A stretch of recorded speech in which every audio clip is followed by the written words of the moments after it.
Howdy, I'm Kira, and this is my recap for spinning right round rotations class.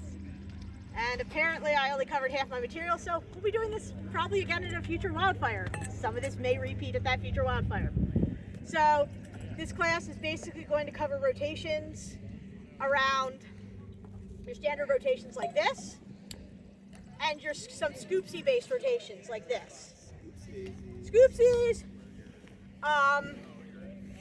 So measuring Russian grip fans, if you want to have maybe like a pointer finger of gap between your fan, that will make it so your rotations are smoother.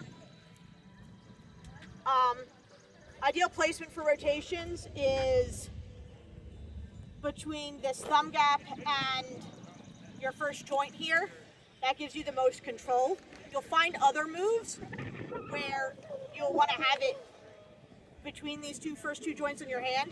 The main point is to have your hand perpendicular to the ground, because that gives you the least surface area that you are having your fans hit when you're doing a rotation. If you have fans that are too large for you, or you want to slow down your rotations, you can make your fingers wider, but have separation between your fingers, because that will make your hand slightly bigger than its normal size, or to make it smaller, bring your fingers close together. So your basic rotations are like this. Yes, we're gonna go bonus content because that's how we do. So these rotations also work into flowers, which I completely ignored in this class. So a simple flower is like this. There's lots of other flowers. I recommend watching your favorite poi spinners. Most of those poi flowers are translatable into fans. A sequence I showed with another sequence of rotations I showed was rotations in split time, and then going into the weaves, and then coming out. Party. And then another one I showed you was more of a lock-based rotation, where you start above your head, and you're going in opposite directions. And of course I do this as the nice punch.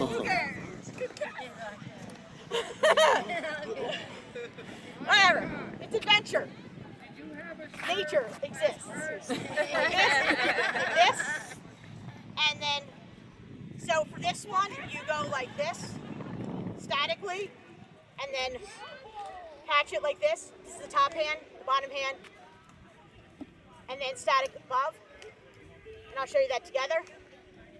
Boom, boom. You could do it all with rotation here, which is what I'm doing now. And then you can go into like this, and then you can go into this, and you can go into this. Nope.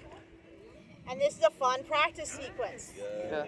Another fun practice sequence is you exaggerate, I believe it's called thread the needle in poi. Then you bring it together into rotations, and then you can go into this. All right. Do I have any more rotation moves? Or do we go to scoopsies? Let's go to scoopsies. So scoopsies, I start with a grip like this. The important part is what direction my palm is facing, because what direction my palm is facing is the direction I spin for my scoopsies. So it goes like this. And to switch from spinning in one direction of a scoopsy, you do a half rotation like this. And then you rotate your hand a half a rotation to match it, to keep your palm of your hand with your fan. But if you flip them both a half a rotation,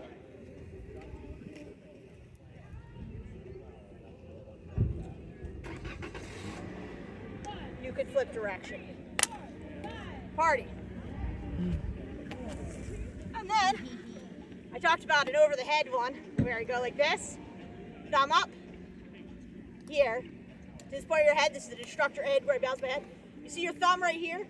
I put my thumb inside the fan and come around, and then I come down, and then go all the way up. here, put your thumb inside, around, down, and this move could be.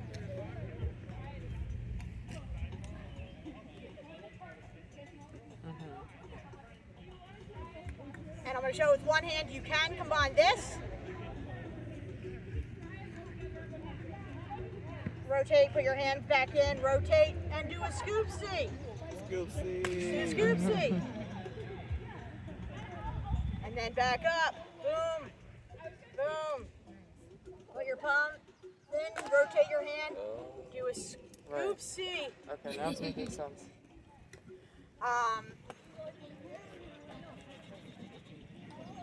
I briefly covered weave in this class. Wasn't planned, but hey, the audience wants what the audience wants. They want an open grip, thumb-led weave.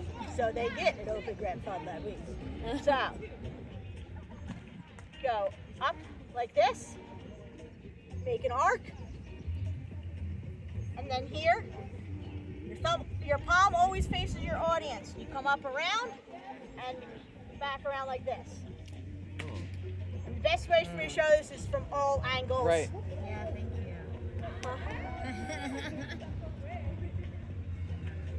You get into this weird grip right here. Some people call it chicken grip. Yes. And now from back. Chicken grip. This part right here, I do all through momentum. I often do it with just a couple of fingers in, like this. Is that last part? One of the ways to get slightly better planes with your weaves is to actually do them at the tips of your fingers, because that gives you more momentum and more moves. Always with weaves, remember your elbow leads. Okay. You need your elbow, you need your shoulder, you need your wrists. You're going to activate all three of them. So elbow leads, and then also in terms of the grip, thumb leads. Does my elbow truly what you lead? said, right? I'm not sure if it truly leads, but I feel like it does. Okay. I remember you were saying thumb leads. Thumb, yeah, and for that this, made for sense. this one, yeah, since this is a thumb open grip means your palm's always facing your audience. Okay. Thumb is always leading. It's open grip thumb. Okay, cool. And because then I showed one of my tosses, because I love tosses from rotations. Anytime your fan's going upward is a toss-opportunity. So toss up, and then I catch it in a closed grip. Nice. Toss up, into the closed grip. You can do another toss here. I think I showed it quickly at the end, where you're, and then this fan's going upward, bring it underneath your hand and around like that. Yeah. I thank you all for attending my class. Yes,